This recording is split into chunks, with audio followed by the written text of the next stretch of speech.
ভাইয়ের বক্তব্যটা শুনে অন্তরটা ফেটে গেছে যে আমার। আসসালামু আলাইকুম, আশা করি সকলে ভালো আছেন। আলহামদুলিল্লাহ, আমিও ভালো আছি। অত্যন্ত ভারাক্রান্ত মন নিয়ে আপনাদের সামনে দু একটি কথা বলতে হাজির হলাম।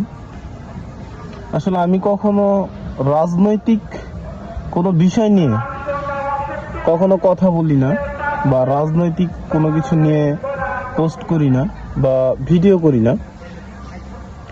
বেশ কিছুদিন যাবৎ আমাদের ফেসবুক টাইমলাইনে এবং দেশে একটি বিষয় খুব হাইলাইটসে আছে, সেটি হচ্ছে ওসমান গনি হাদি ভাই। হাদি ভাইকে নিয়ে আসলে কিছু বলার নাই, সবাই হাদি ভাইকে চিনেন।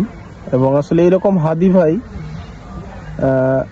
50-100 বছরে একটাই জন্মায়।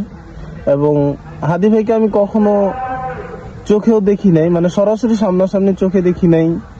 ওনার সাথে আমার কখনো কথাও হয় নাই। ইভেন উনি আমার আত্মীয় স্বজন, ব্লাড কানেকশন কোনো রিলেটিভও না। বাট ওনার মৃত্যুর কথা শুনে প্রচুর খারাপ লাগছে, কারণ এরকম হাদি 50-100 বছরে একটাই জন্মায়। সব থেকে খারাপ লাগছে কি জানেন, হাদি ভাইয়ের একটা বক্তব্য শুনলাম যে আমার যদি কিছু হয় তাহলে আমার বাচ্চাটাকে আপনারা দেখে রেখেন, কারণ এরকম পিচ্চি বাচ্চা আমারও একটা আছে। আমার মেয়ের কিছু হলে আসলে আমি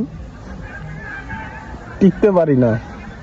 বাট হাদি ভাইয়ের বক্তব্যটা শুনে অন্তরটা ফেটে গেছে যে আমার কিছু হলে